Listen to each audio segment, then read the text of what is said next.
Hello everybody, welcome back. Great to have you with us. I hope you enjoyed my previous video telling you how I measure and cut my cards, or my card bases and my mats and layers. Well, today we're not going to do anything like that today. All the cutting and measuring has been done just to make the video go a bit smoother and a bit quicker. And today I'm going to show you how I've made what I'm calling anyway, a designer notebook. So I've actually made this from a Christmas pad, but it's only plaid. Well, it's not only plaid, it is plaid, so it's not necessarily Christmas, or it's not obvious Christmas. So I'm going to open it up and let you have a quick look inside, and then I'm going to show you how I made it. It's very easy. There's a few measurements which I will add in the description box, and I'll tell you as we go through. So there is our front cover. You open it up. All we've got, this one, we've got a little pocket inside, which I actually forgot that I made, so we won't be doing a pocket for this one, but that's okay. And then we just open it up like that. As you can see, it's stapled through the middle. And this was just a rough one. The one that we're going to make together will be much better, because I overdosed on paper, and I really did too much paper, and it was too thick for the stapler to go right through. So I'm only going to use this one for myself to make some notes. I am actually going to use this one for making Christmas notes as to who we give and receive cards and gifts to and from, so I can make a note and remind myself of who I need to thank. So they're good for that, and they're good for other things as well, and I'll explain all that as we go through.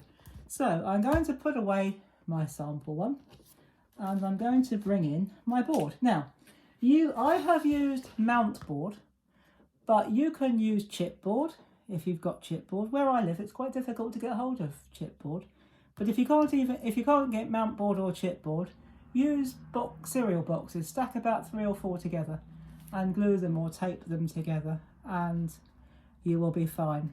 Now, I've already done this one just to make things again a bit quicker for you. So that's what it looks like on the front. It's the same, well, it's not the same pattern. It's a plaid pattern, but it's a different design slightly. And that's what it looks like on the back. Because we're going to be putting our pages in the middle, you won't need to put a liner piece on, because you won't see it. So you will need 2 pieces of either mount board, chipboard, or cereal packages taped together. And your board, you need 2 of those, as we've said, and they need to be 6.5 by 9 inches. You will also need 2 pattern paper at 8 by 10.5 inches. And I'm going to show you how I put it together. I'm going to put that one up there because we'll need it in a minute. So, on the back, I've tried to make this or organise it so that it goes as smoothly as possible. And on the back of this, we're going to put this all together with double-sided tape, apart from the stapler. But this part, we're going to put together with double-sided tape. So I'm very quickly going to take off, or try and do it quickly, the tape that I've already put on there. So there's always one bit that decides to be awkward. And then what we're going to do, don't worry about all of this, you won't see it by the time we're done. So I'm going to turn that over, and I'm going to centre that in the middle like that, and give it a good press. Now, I should have brought some scissors down with me, and I didn't, but they're only over here, so that's not a problem. So what we're going to do next is we're going to take the corners off. Just cut them at an angle, so you've got just a little bit. Don't cut them right up to the corner. Just cut them. If I move that out of the way. If I hold it right up to the camera, so you've got just a little bit left like that, because you'll need a little bit to fold over. Doesn't matter if you leave too much. Too much is better than not enough. So we've got just a little gap like that, and we've got that. So I'll put that down there so that you can see what it looks like once it's finished, or once we've got it to that stage anyway. Now, on the back, I've got some more double-sided tape just around the edges this time. I haven't put it in the middle because we really don't need it. We will need it, actually, in a little while, but not just yet. So, if it'll come off quickly, I'm going to take that off like that. Excellent. Now, all we're going to do is, you probably guessed what we're going to do. We are going to fold over our edges like that. So I always start with the long edges, but you can start with however you find it easiest. I always do my long edges first. There's no reason for that, it's just habit. So it's neither quicker or one way or the other. So we're going to do that. Okay, that didn't quite meet, but that doesn't matter. But by the time we're done, it won't show.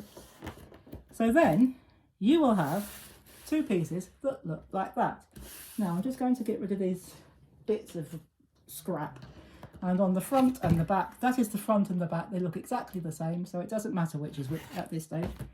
And then what you need to do, I'm going to put them up there, and I'm going to bring in, whoops, I've got debris all over the place. We need some paper. Now I've used ordinary printer paper. If you want to use lined paper, that's absolutely fine. And I have got 10 pieces or 10 sheets of A4 ordinary printer paper. As I said, you can use lined paper if you wish, but I'm using printer paper. And I've stacked 10 together because I know my stapler will go through 10. I might have got away with a few more. But even with 10, once you've closed it, you've got 20 sheets. So what we're going to do now, I'm just going to hopefully put them there so that they won't fall on the floor. And I'm going to bring in, you will need a long stapler for this project. So if you've got a long stapler and don't know what to do with it, this is the project for you. But even if you haven't got a long stapler, what you can do is just use your pokey tool, and you can poke some holes along there and use a thread and weave it together or stitch it together like that. But just for quickness, I'm going to use my stapler. Now if you do use your stapler, make sure you make sure you turn it over so that the ridge is facing up. What I did with mine, I just folded it. I put all my stacks together, I stacked it all together, folded it in half, and just squeeze the crease down a bit so that when I open it up, we can see the crease or the fold line on both sides.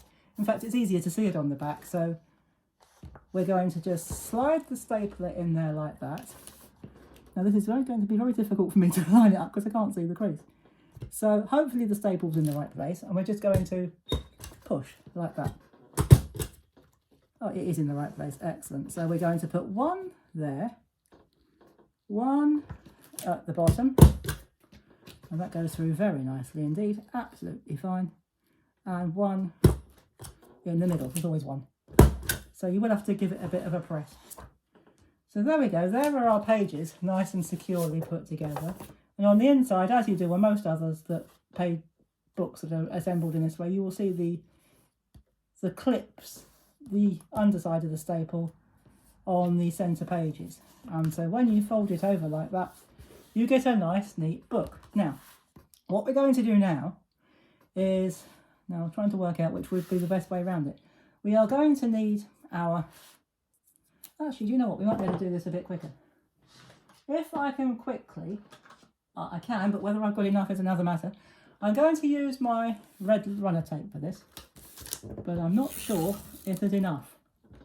If there isn't, we will have to do the other way. So I'm just going to run this like that. I couldn't put the tape on before because I wasn't quite sure how the staples were going to work out. So we're going to have the book the way we want it. So I want it, obviously I want it to open that way. And we've got our sticky stuff on the outside. So that's why I said you don't need a liner piece for this, because once you stick your book down like that with the pages down, you've already got your liner there. So we're going to do that again, and we're going to do it on this side here. So we're going to run, oh, sorry about that.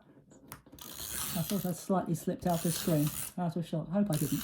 If I did, I apologise. So we're going to do that there. Just put some at the top so that it catches. And that clicking is my finger sticking to the sticky stuff, sticking to the tape. And again, line it up so that the back and the front cover are equal, like that. So give it a good press like that. Now all we've got to do is put the spine on. And for that, you will need a spine cover which measures 9 by 2 inches. And again, all of these measurements I will add down in the description box below because I know it's a lot to remember. And so it's 9 by 2 inches. And again, I've got some double-sided tape already on there. And I'm just going to line that up as best I can. And I'm going to put it so that it's slightly over halfway because we need this to wrap round. So, oh, That could have gone a little bit higher. So if you don't pop it down too hard to begin with, I think I might have done that a bit too short, but never mind. Because I'm doing it from quite a distance away, I can't actually see what I'm doing. So if I line it along with that white bit there, oh, I think we'll get away with that. So we'll just press that down like that and then turn it over, bring it round, and I haven't lined that up particularly. It's not perfect, but if you do find that you've not quite lined it up properly and you find you've got a bit hanging over like I have, we can always trim it off. Now, of course, there is another way around this, which I should have thought of. I really ought to have known better. So it doesn't really matter whether you have it that way round or that way round at this stage. Well, I'm going to have mine that way round because it looks a little bit better. But another way round for this, to get over this problem for a future reference, is to make this bit a little bit bigger than it needs to be, because then you can always chop a bit off. So even that's not too bad. Okay, we've missed a bit there, but that's not too bad. So we've now got a nice notebook, which is all nice and stuck together. The pages are not going to come out. And if you did want to add a pocket in here, which I'd forgotten I'd done, to tell you the truth, let's just grab my ruler.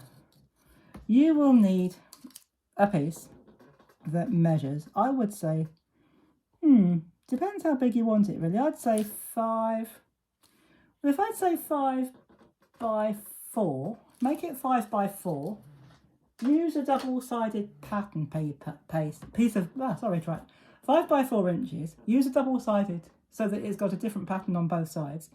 And then for the top ½ inch, just run a bit more tape, or either sticky tape or double-sided tape or sticky runner, and fold it back so you'll have a nice little piece like we've got. Let me just grab my other one, the one that I've already made up, like we've got there. So let me just check my measurements with that. So yes, that was a pretty good guess, 5 by 4, and then just glue this or tape this bit back to give you a bit of a border. And then I just use a piece of sticky runner tape to put that in. So I will add those measurements in as well if you wanted to add one. So there we go. I'm going to leave that one. I'm going to bring this one in so that you can see what they look like. If I bring it over a bit further, you can see what it looks like with the pocket, and if you prefer to leave the pocket out. So there we go. These are our books. Very nice. Now, they look very nice as they are. I'll just slide that one out of the way. If you wanted to, you could add a pattern on the front. You could add another piece of pattern paper, or you could add some embellishments if you wanted to. But to be honest, if you're going to use some beautiful pattern paper like that, I don't think it needs it. But that's entirely up to you. If you want to decorate it a bit more, go ahead. That's absolutely fine. And of course, if you're doing craft fairs this year for Christmas or any other time of the year, they're great sellers. These designer notebooks are great sellers. And of course, if you're running a business with your craft, make these in your branded colours, and you'll be very well known if you're on any form of social media or if you go to meetings. These will stand out in a crowd. Just make them in your branding colours. And just a little future heads up, not yet, it probably won't be before the new year now, but it could be before Christmas. I will be opening, I've been thinking about this for some time, but I'm going to be opening a Facebook group for crafting. We're going to be doing similar projects, but perhaps in a bit more detail. And for those of you who either are already or interested in doing your craft as a business, I'm going to be giving you some advice, but we're going to be doing that in the new Facebook group, and I will let you know when that is already open and invite you to join. I'd love you to come and join me. Otherwise, I'll be sitting here talking to myself. But there you go. If that's what happens, that's the way it goes. I shall still have fun, and I hope you can come and join me and have some fun as well. So, sorry about the rambling. I said more than I meant to, but there you go. That's just me. That's what happens when you sit in a room on your own. But there you go. So anyway, there is our project for today, our designer notebook, and which you can either put a pocket or not. So we've got some very nice pages. You might get away with doing a few more than 10, but I really wouldn't risk it, to be honest. Or if you did, do them in batches of 10. Do them in what they call, I think they call them signatures. I'm not much of a bookbinder, but I think they call them signatures. And make several packs, but obviously you need to make the spine wider for that. So perhaps we'll do that not the next one, because I've already got that planned. But in a future video, perhaps we'll do that. We'll make, I'm almost sure they're called signatures, and you stack them together. So perhaps we'll do that to make a thicker one. So that's it for today. I'm off, and I will see you in our next video. And in the meantime, thank you so much for watching. If you haven't subscribed to this channel and you're enjoying our videos, please do hit that subscribe button and hit the notification bell. And just another little heads up, if you think you're already subscribed but you're not receiving the notifications, I've noticed, and I think other YouTubers have noticed from what I've been hearing and reading, that for whatever reason YouTube, whether it could be a technical glitch, I'm not saying it's their fault, but have been, I'm sure unintentionally, unsubscribing people. So if you think you're subscribed and you're not getting your notifications, do check your profile and see if you're subscribed. If you think you should be, or you think you are, and you're not receiving your notifications, do check. And you may have to just hit that subscribe button again, and if you wish, the notification bell. And if you want to add any comments, give me a like, that would be great. And I'll see you next time with a completely different project next time. So pop back and see what I get up to next. And in the meantime, thank you so much for watching. I do appreciate it. Take care, everybody. Have fun. And as always, happy crafting. Bye-bye for now.